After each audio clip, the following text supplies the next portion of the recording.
দর্শক, আমরা এই মুহূর্তে একজন ঘোড়ার যারা প্রতিনিধি আছে তাদের সাথে কথা বলে এই ঘোড়াটা সম্পর্কে বিস্তারিত জানানোর চেষ্টা করবো। আসসালামু আলাইকুম ভাই। ওয়ালাইকুম আসসালাম। কেমন আছেন ভাই? জি ভালো। ভাই আপনার নাম কি? মোহাম্মদ নাহিদ হাসান রানা। কোথা থেকে আসছেন? টাঙ্গাইল সখীপুর। টাঙ্গাইল সখীপুর। দর্শক, আমাদের এই যে ঘোড়াটা দেখাচ্ছে এটা কিন্তু টাঙ্গাইল সখীপুর থেকে নিয়ে আসা হয়েছে। এটা কি নাম রাখছেন, কি জাত? নাম রাখা হয়েছে আট ভাইয়ের মায়া। আট ভাইয়ের মায়া।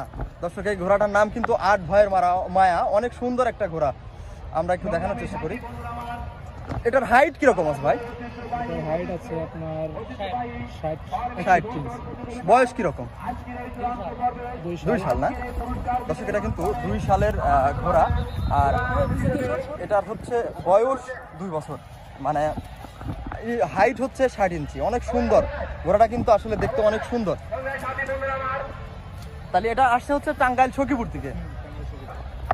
আপনারা কি এই মেলা আগেও আসছিলেন? হ্যাঁ, আগে আসছি। কতদিন আগে আসছিলেন?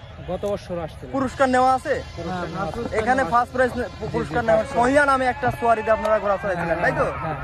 দর্শক, আমাদের চ্যানেলে কিন্তু সোনিয়ার সেই ফাইনাল প্রাইজ নেওয়ার ভিডিও আছে, আপনারা চাইলে দেখে আসতে পারেন। আর এই ঘোড়াটা আপনারা কোথা থেকে সংগ্রহ করছেন? ঘোড়াটা সংগ্রহ করছি ইন্ডিয়া থেকে। ইন্ডিয়া থেকে। এটা কি জাতের ঘোড়া বললেন? তাজি। তাজি। দর্শক, অনেক সুন্দর ঘোড়া কিন্তু আসলেই তাজি ঘোড়াটি এটা। তো এই ঘোড়ার যিনি মালিক, ওনার সাথে কিভাবে যোগাযোগ করবো? নাম্বারটা একটু বলেন তো ভাই।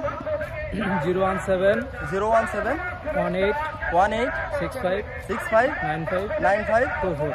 24। যদি কেউ ফোন দিয়ে হচ্ছে ঘোড়া কিনতে চায় বা ঘোড়া সংগ্রহ করে চায়, আবুল ভাই তো সম্ভবত পারবে, তাই না? অবশ্যই অবশ্যই। কারণ ভাই, আমি জানি ভাই কেনা বেচা করে।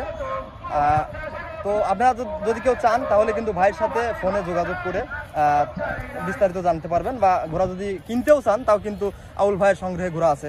বর্তমানে আউল ভাইয়ের কয়টা ঘোড়া আছে? বর্তমানে 3টা ঘোড়া আছে। 3টা ঘোড়া আছে। এটাই সবচেয়ে বড় নাকি? এটাই বড়। এটা এই গ্রুপের সবচেয়ে বড়। এটার কিরকম দরদার কিরকম বুঝতেছেন? দৌড় যথেষ্ট পরিমাণ ভালো। অনেক ভালো দর। প্রথম পুরস্কার কোথাও নিছেন এই ঘোড়া দিয়ে? অবশ্যই। কোথায় নিছেন? আপনার কালদা মাঠে নেওয়া হয়েছে, মুক্তাগাছা মাঠে থেকে নেওয়া হয়েছে, সিরাজগঞ্জ মাঠে থেকে নেওয়া হয়েছে। মানে বেশ কয়েক জায়গা থেকে কিন্তু ফাইনাল পুরস্কার নিয়েছেন। এই জায়গাতে মোটামুটি ফাইনালে প্রথম পুরস্কার নিতে পারে নাই, তবে একটুর জন্য, সামান্য একটুর জন্য কিন্তু কি হয়েছে। তো এই ছিল এই ঘোড়াটার বিষয়ে বিস্তারিত। দর্শক, পরবর্তী ভিডিও পেতে অবশ্যই আমাদের চ্যানেলের সাথে থাকুন। ধন্যবাদ সবাইকে।